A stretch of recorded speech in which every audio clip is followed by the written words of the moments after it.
Our third speaker in session one is Dr. Nadia Terranova. She's the head of advanced data analytics and quantitative pharmacology at Merck KGaA Darmstadt. Her presentation is on AI/ML-enabled drug disease modeling. Thanks for the introduction and for giving me the opportunity to share applications of artificial intelligence and machine learning to truly enable model-informed precision medicine. The integration of advanced data analytics, including AI and machine learning, into translational precision medicine has become strategically important to advance the development of new medicines in a biomarker-guided, patient-centric paradigm. Nowadays, a significant amount of data across multiple data sources is generated and collected in pharmaceutical R&D. Multiple advanced analytical solutions, including AI/ML, can effectively enable the quantitative integration of such data in a totality of evidence mindsets to advance understanding and build confidence into key dimensions of a drug candidate, like target, patient, and dose. And focusing on model-informed drug development, application of AI/ML into quantitative pharmacology models, like drug disease models or more mechanistic translational and system pharmacology models, represent an important venue towards enhanced precision dosing solutions and impact on drug development value chain.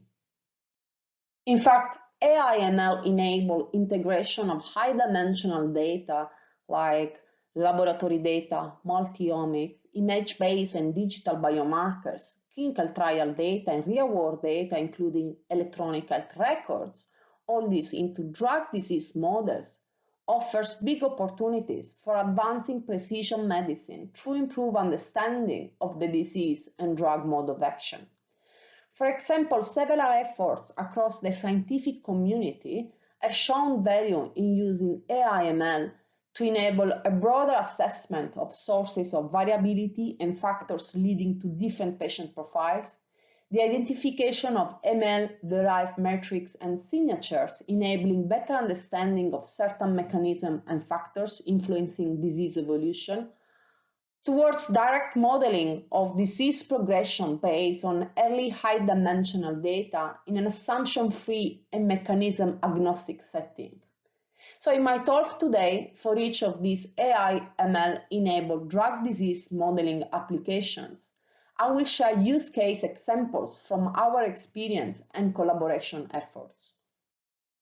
The first use case represents a concrete application of machine learning to enable assessments of prognostic and predictive factors of long-term overall survival and tumor growth dynamics in the Javelin Gastric 100 phase 3 trial.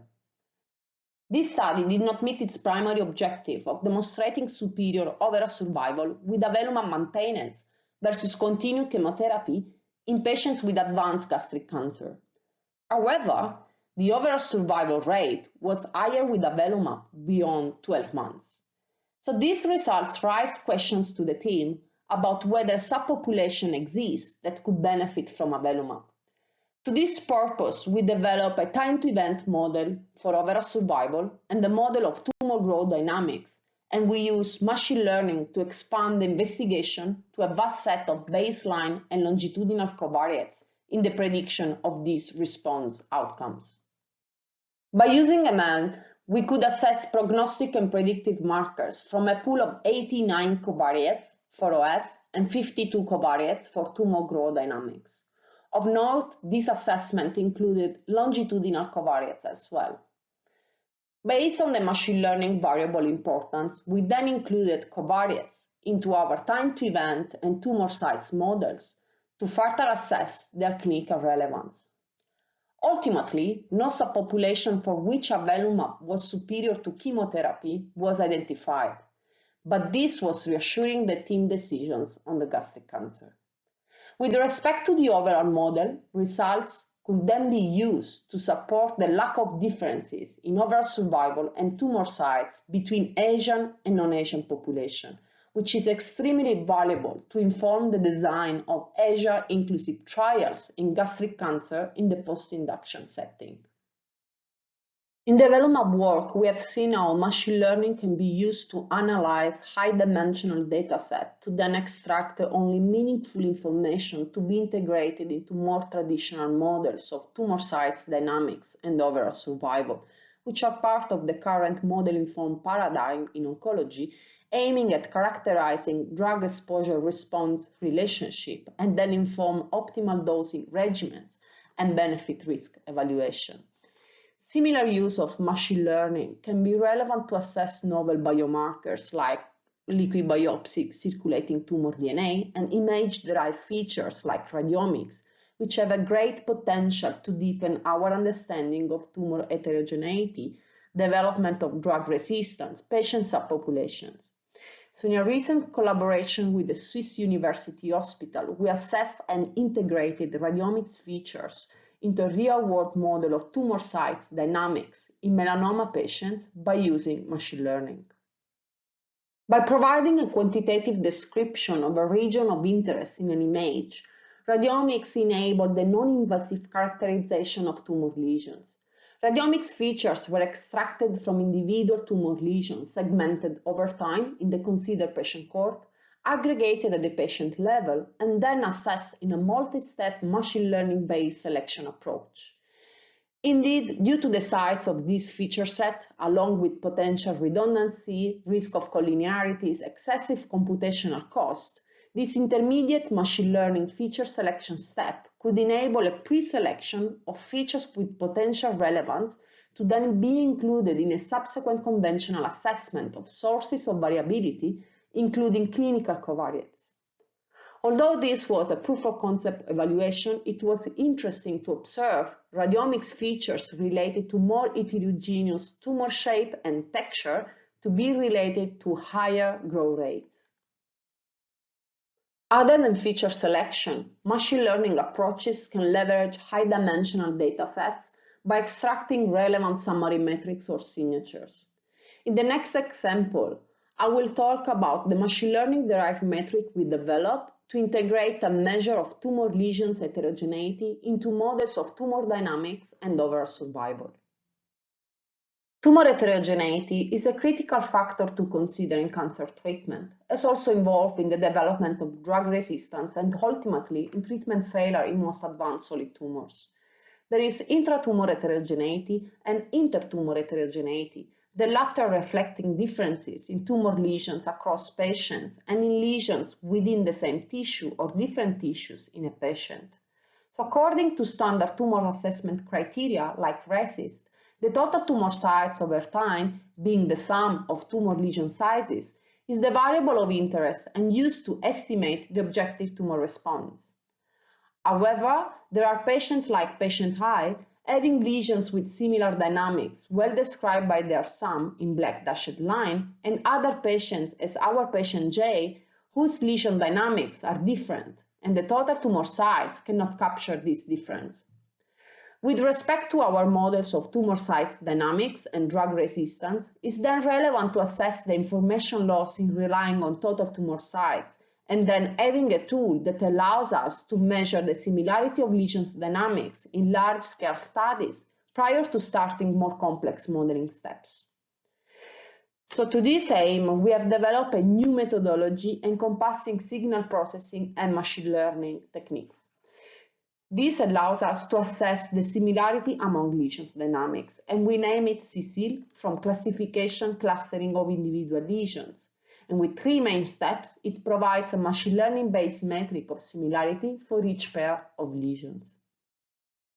We applied CCIL to analyze 4 studies of cetuximab given alone or in combination with chemotherapy in more than 1,700 metastatic colorectal cancer patients. We assessed similarity of more than 6,000 lesions at different levels and explored the link of CCIL results with the prediction of patient survival. Heterogeneity in tumor sites dynamics was little across lesions within the same tissue, while those belonging to different tissues were different in 25% of patients. Heterogeneity was similar between subgroup of patients receiving cetuximab and not, while more similar dynamics were found in KRAS wild-type patients than KRAS mutated. Also, similar results were obtained with unidimensional or bidimensional measurements of lesion sizes. In a multivariate Cox model, Cecil metric of tumor heterogeneity was found a significant predictor of overall survival with reduced survival time observed in patients with more heterogeneous lesions. Machine learning can also be used to advance our existing approaches and models by integrating totality of evidence in machine learning models for prediction of response dynamics and outcomes.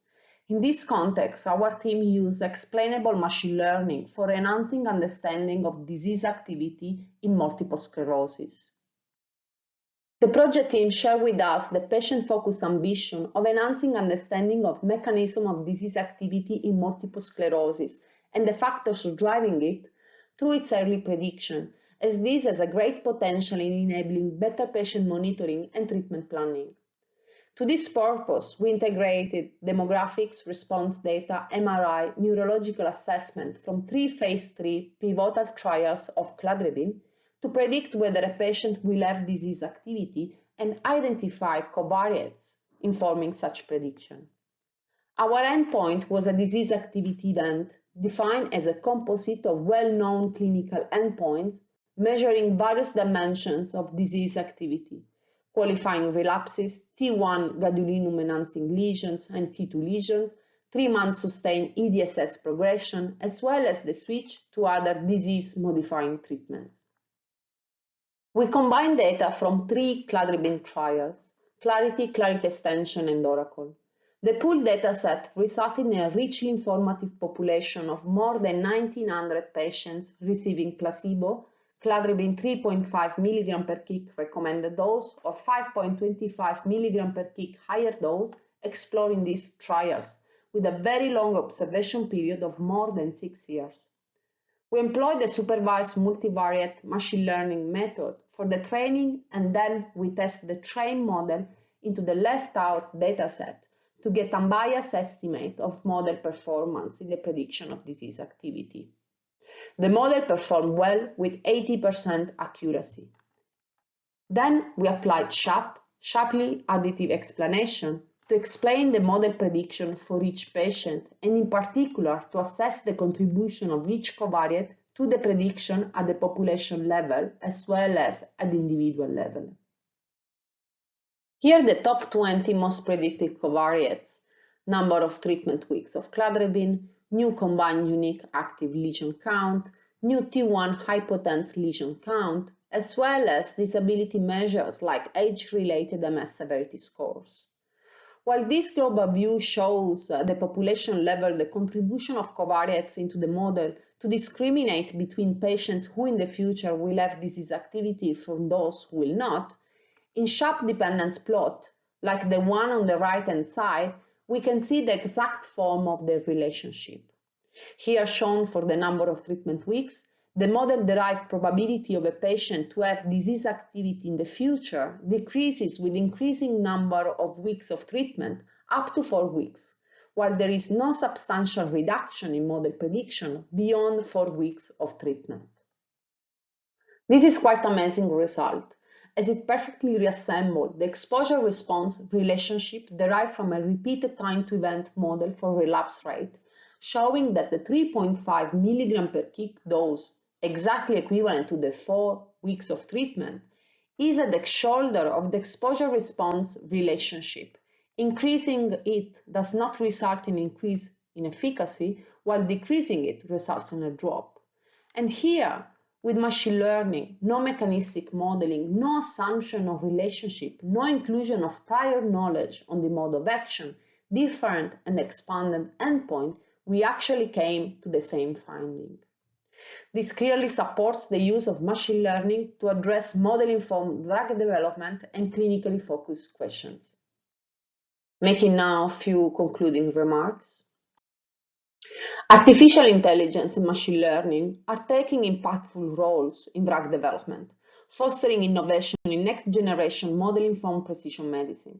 Multimodal, multi-source, heterogeneous data are becoming available to R&D, and to leverage this with the totality of evidence mindset, new cross-functional collaborations are key.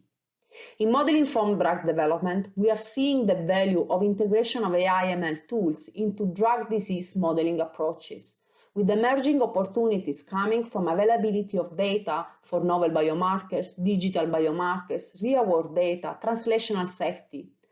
Depending on the clinical question and context of use, ML can also enable improved prediction of patient response time course and clinical outcome without the need of making prior assumption on relationship and mechanism.